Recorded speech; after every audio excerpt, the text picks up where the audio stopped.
Nah, video ini mengulas secara mendalam peristiwa gempa bumi Yogyakarta pada 27 Mei 2006 yang berkekuatan 5,9 skala Richter dan berlangsung selama 57 detik, menjadikannya salah satu gempa paling mematikan dunia dengan hampir 6.000 korban jiwa. Nah, gempa ini dipicu oleh pergeseran sesar opak, sebuah patahan aktif yang membentang searah dengan sungai opak. Sesar opak terbentuk akibat interaksi lempeng oseanik Indo sampai Australia yang menunjam di bawah lempeng benua Eurasia.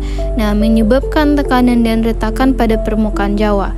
Struktur tanah yang lunak di dataran rendah Bantul yang terbentuk dari endapan material pasiran dan abu vulkanik memperarah kerusakan bangunan. Video ini juga menyoroti fenomena rayapan tanah di dusun Glepek, Pundong yang menyebabkan pergeseran rumah puluhan meter dan relokasi warga ke dusun Teletabis.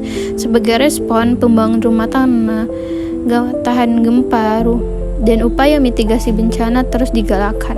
Masyarakat diajak untuk proaktif dalam menghadapi potensi gempa dengan mempersiapkan diri, mengevaluasi bangunan, dan menyimpan dokumen penting. Gempa 2006 juga menjadi pelajaran berharga yang membangkitkan semangat gotong royong dan kesadaran membangun infrastruktur tahan gempa, seperti jembatan kretek yang berada di zona sesar opak. Nah, untuk video kedua ini saya akan menjelaskan tentang dokumenter ancaman dan mitigasi megatrust di pesisir. Nah, dokumenter ini membahas ancaman gempa, megatrust, dan potensi tsunami besar di wilayah pesisir Indonesia, khususnya di barat Sumatera, selatan Jawa, Bali, dan Nusa Tenggara.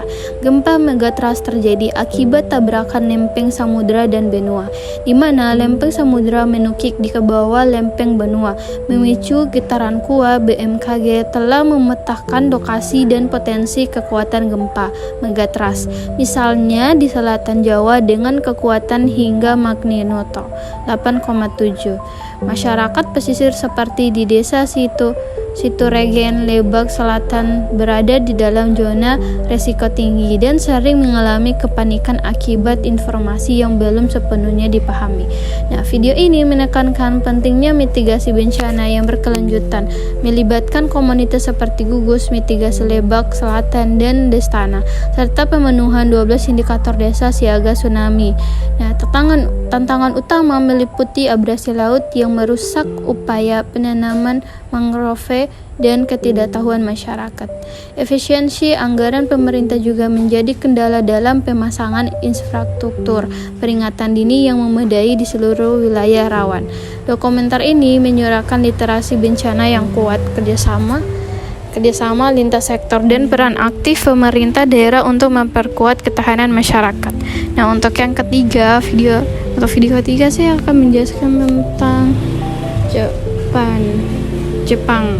Nah, video ini mengapa Jepang sebagai salah satu negara paling rawan gempa di dunia karena memiliki tingkat ketahanan gempa yang tinggi. Sejak gempa besar Kanto pada tahun 1923, semua bangunan di Jepang tunduk pada kode seismik dan standar desain tahan gempa yang ketat.